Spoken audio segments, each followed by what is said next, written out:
بسم اللہ الرحمن الرحیم تبارک الذی بیدہ الملک وہو علی کل شیء قدیر۔ بڑی بابرکت ہے وہ ہستی جس کے ہاتھ میں ہے بادشاہی، راج اس کا ہے۔ یہ ہے دین کا سیاسی پہلو۔ پوری کائنات پر اس کا راج چل رہا ہے۔ دنیا میں بغاوت ہے، کیوں ہے؟ وہ اپنے ایمان کے دعوے داروں کا امتحان لینا چاہتا ہے، بس۔ ورنہ سورج، چاند، گیلیکسیز، پوری کائنات اور خود ہمارے جسم کا ایک ایک ذرہ اس کے قانون کا پابند ہے، تابع ہے۔ ہمارا جسم ہمارے اختیار میں کہاں ہے؟ میں تنگ آ جاتا ہوں، 2 دن ہوتے ہیں یہاں سے تو طبیعت خراب ہو جاتی ہے، جب تک کہ وقت لگتا ہے کینچی لے کر بیٹھتا ہوں۔ اگر میں چاہوں کہ یہاں بال نہ آئے، میرا جسم ہے، میرا تو اختیار نہیں، وہ تو آئیں گے۔ تو ہمارا جسم بھی جہاں تک اس کی فزیولوجی کا تعلق ہے، اس کی اناٹومی کا تعلق ہے، یہ سارا اللہ کے قانون کے تابع، میرے تابع تو نہیں۔ میں چاہوں میرا دل ذرا رک جائے، جب چاہوں میں اس کو سٹارٹ کر دوں تو یہ تو نہیں ہوگا۔ جب بند ہوگا بند ہو جائے گا، میرے اختیار میں نہیں ہے۔ لیکن یہ کہ جو ہماری اختیاری زندگی ہے اس میں ہم نے طے کر لیا ہے کہ اللہ کی نہیں مانیں گے، اپنی مانیں گے، اپنی مانیں گے، اپنی بیویوں کی مانیں گے، اور جو بھی نظام ہے اس کے ساتھ وفاداری کریں گے، چاکری کریں گے، ان کی ملازمت کریں گے، ان کے رتھوں کے اندر ہم بیل بن کر جتیں گے تاکہ ہمیں عیش ملے، دنیا کے اندر ہمارے لیے مقامات ہوں، ہماری عیش ہو، صلی اللہ خیر صلی اللہ۔ تو یہ ہے اصل میں امتحان۔ ورنہ بادشاہی یہاں اب بھی اسی کی ہے۔ یہ صرف ہلدی کی گانٹھ ہے جسے لے کر ہم پنساری بن کر بیٹھ گئے۔ میری مرضی، میرا خیال، میرا نظریہ یہ ہے، اور ہمارے نزدیک جو ہے طریقتکم المثلی، ہمارے جو کلچر ہے، مثالی نظام جو ہم نے بنایا ہے، ہمیں اس کی حفاظت کرنی ہے۔ تبارک الذی بیدہ الملک وہو علی کل شیء قدیر، وہ ہر چیز پر قادر ہے۔ الذی خلق الموت والحیات لیبلوکم ایکم احسن عملا۔ اب دیکھیے، ہم نے حیات انسانی کا جو اب تک سمجھا ہے، جس کو کہ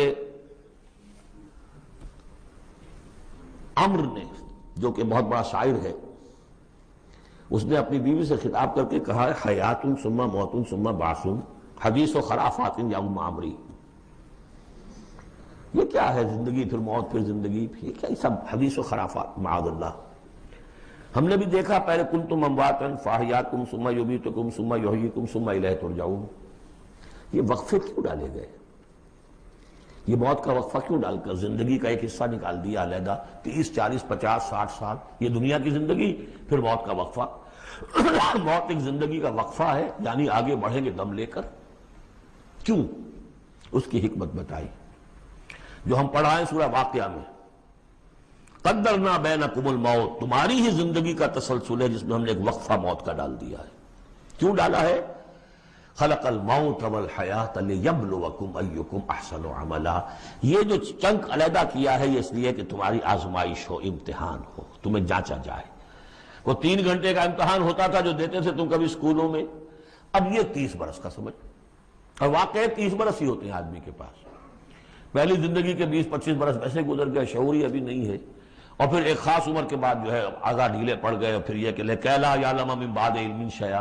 30 نہیں ہوں گے، 40 مل جائیں گے آدمی کو۔ کام تو یہی ہوتا اس کی زندگی کا۔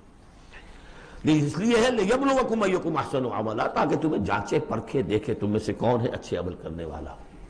اب دیکھیے علامہ اقبال کی جو نظم ہے زندگی کے موضوع پر، واقعہ یہ ہے کہ بہت چوٹی کی چیز ہے، بہت عمدہ چیز ہے۔ تو اسے پیمانہ امروز فردا سے نہ ناپ، جاویداں پہم دواں ہر دم جواں ہے زندگی۔ قلزم ہستی سے تو ابھرا ہے مانند حباب۔ جیسے سمندر میں ایک بلبلا سا ہوتا ہے، کتنی زندگی ہوتی ہے بلبلے کی۔ قلزم ہستی سے تو ابھرا ہے مانند حباب، اس زیاں خانے میں تیرا امتحان ہے زندگی۔ خلق الموت والحیات لیبلوکم ایکم احسن عملا۔ ہے کبھی جان اور کبھی تسلیم جان ہے زندگی۔ کبھی زندگی جان سے مترادف ہے، عبارت ہے، کبھی جان دینا اصل زندگی ہے۔ وَلَا تَقُولُوا لِمَنْ يُقْتَلُ فِي سَبِيلِ اللَّهِ أَمْوَاتٌ بَلْ أَحْيَاءٌ وَلَٰكِن لَا تَشْعُرُونَ۔ ہے کبھی جان اور کبھی تسلیم جان ہے زندگی۔ اصل زندگی جو ہے وہ جان دے دینے سے حاصل ہوگی۔ الذی خلق سبع سماوات طباقا، وہ اللہ جس نے بنائے 7 آسمان ایک دوسرے کے اوپر۔ آیات متشابہات میں سے ما تری فی خلق الرحمن من تفاوت، تم نہیں دیکھ پاؤ گے اللہ کی تخلیق میں کہیں کوئی فرق نہیں۔ اتنا محکم نظام ہے، اتنا محکم نظام۔ کیا کسی سائنسدان نے آج تک یہ بھی کہا کہ تخلیق میں یہاں نقص ہے؟ کسی نے کہا؟ زوالوجی کی فیلڈ میں یا باٹنی کی فیلڈ میں یا کسی اور فیلڈ میں، جیولوجی کی فیلڈ میں، ایسٹرونومی کی، کسی نے کہا ہے؟ ما تری فی خلق الرحمن من تفاوت فارجع البصر هل تری من فطور، پھر ذرا دوبارہ لوٹا لو اپنی نگاہ، دیکھ لو، ہر میدان میں دیکھ لو، کہیں تمہیں کوئی رکھنا نظر آتا ہے؟ اگر یہ تخلیق کامل ہے تو کامل حقیقت میں کون ہے؟ اس کا خالق، اس کا باری، اس کا مصور، بس یہ نظر نہیں آتا۔ سائنسدان سب کچھ دیکھ رہے ہیں، ڈھونڈنے والا ستاروں کی گزرگاہوں کا اپنے افکار کی دنیا میں سفر کر نہ سکا۔ بڑے بڑے صاحب بصیرت و بڑے بڑے عقل مند اپنی ناک تلے کے پتھر سے ٹھوکر کھاتے ہیں، دیکھ رہے ہیں ٹیلیسکوپ سے ٹھوکر کھا رہے ہیں وہاں جو سامنے پتھر پڑا ہوا ہے اس سے۔ یہ ہو رہا ہے آج ہمارے ساتھ۔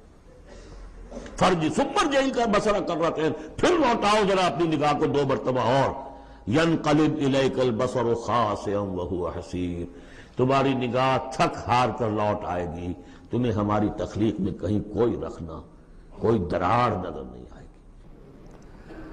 وَلَقَدْ زَيَّنَّا السَّمَاءَ الدُّنْيَا بِمَصَابِيحَ وَجَعَلْنَاهَا رُجُومًا لِلشَّيَاطِينَ وَأَعْتَدْنَا لَهُمْ عَذَابَ السَّعِيرِ، اور ہم نے سب سے قریبی آسمان کو سجا دیا ہے چراغوں سے، یعنی زمین سے جو قریب ترین آسمان ہے، پہلا آسمان، اور ان چراغوں کو ہم نے بنا دیا ہے رجوما للشیاطین، شیاطین جن جو ہیں وہ جو کوشش کرتے ہیں اس سے باہر نکل کر